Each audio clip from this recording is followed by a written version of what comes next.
Síðastur í þessari umræðu tekur til máls hv. 10. þingmaður Suðurkjördæmis, Margrét Tryggvadóttir.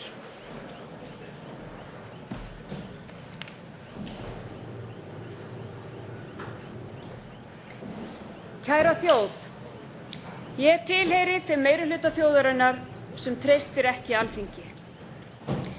Þegar ég hélt að botninum væri náð, tókst þinginu hið ómögulega að sökkva enn dýpra í áliti hjá þjóðinni. Það hefð fyrir því og þykir góð þingvenja að ávarpa þingmenn með orðinu háttvirtur en ráðherra með hæstvirtur hér úr ræðustól Alþingis. Mér hafa alltaf þótt þessi ávarpsorð úr takti við nútímann, en nú þegar bæði þingið og þingmenn eru rúnir virðingu virka þau eins og öfugmæli eða lélegur brandari.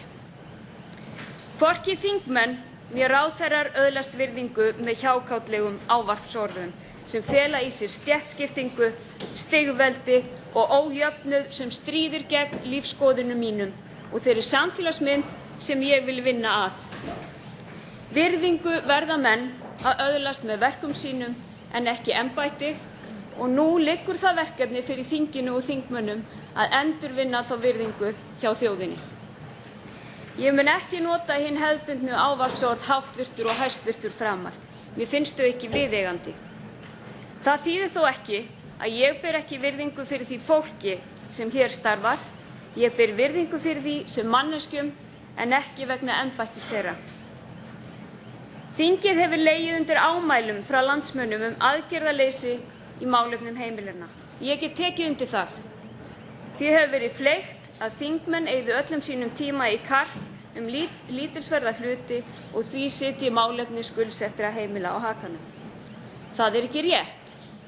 Heimilin sitja á hakanum vegna þess að ríkisstjórnina og meirihluta þingmanna skortir vilja til þess að leysa mál þeirra með réttlæti að leiðarljósi.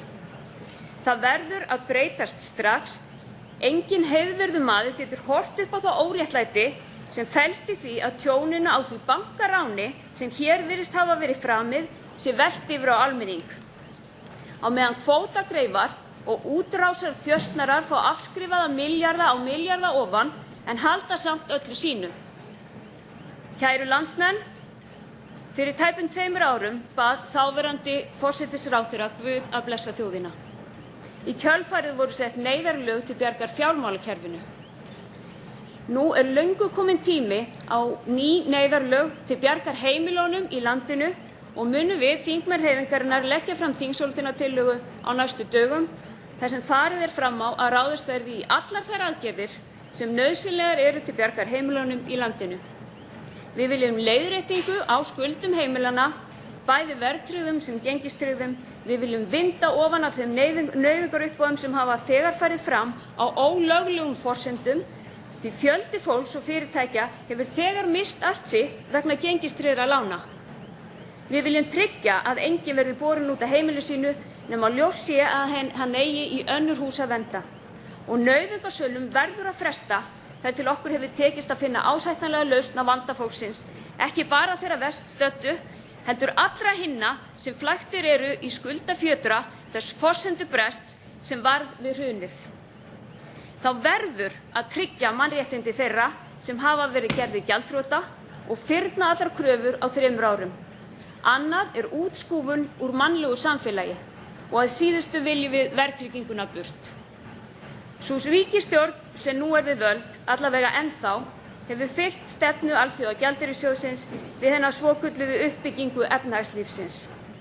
Þeir sem hafa unnið heimavinnuna sína vita að þær aðgerðir sem AGS beitir sér fyrir eru gerðar með hag fjármagnseigenda í fyrirrúmi en ekki almennings. Víða þar sem farið hefur verið að ráðum AGS hefur millistéttin nánast þurrkast út og það einmitt það sem virðist vera að gerast hérna núna. Bara í upphafi þessa mánaðar fara 100 íbúðir á uppboð í Reykjanesbæ. Í dag barust fréttir af því að AGS fagni afléttingu á frestunum uppboða.